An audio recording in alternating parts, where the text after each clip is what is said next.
High বন্ধুরা, তোমরা সবাই কেমন আছো বলো? আশা করছি ভালো আছো, আমিও ভালো আছি। তো আজ আমি চলে এলাম নতুন এক রেসিপি নিয়ে, ঝাল ঝাল মটন কষা। তো মটনটা আমি ম্যারিনেট করে নেব সুন্দর করে।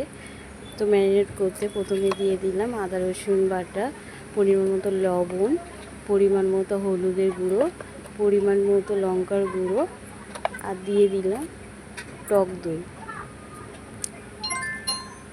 তো টক দইটা ভালো করে দিয়ে আমি মাখিয়ে নেব মাংসটা। তো মাখাতে মাখাতে ভুলে গেলাম আমার সেই সিক্রেট মশলার কথা। তো সিক্রেট মশলাটাও দিয়ে দিলাম। তো তোমরা যদি কেউ জানতে চাও যে সিক্রেট মশলাটা কি দিয়ে বানিয়েছি, তো কমেন্ট করে জানাবে।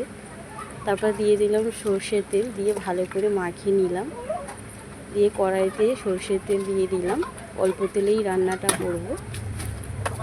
তো তেলের উপর তেজপাতা দিয়ে দিলাম, পেঁয়াজ কুচানো দিয়ে দিলাম, দিয়ে সুন্দর করে নাড়াচাড়া করে লাল করে নেওয়ার পরে মাংসটা দিয়ে দিলাম, দিয়ে সুন্দর করে মাংসটা কষিয়ে নিতে হবে।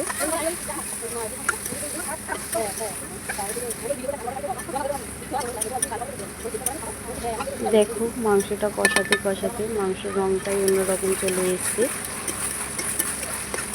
তো এবার আমি আলু দিয়ে দেব, দিয়ে আবারও ভালো করে কষিয়ে নেব। মাংসটা হয়ে এসছে। তো চটজলদি হয়ে গেল ঝাল ঝাল মটন কষা।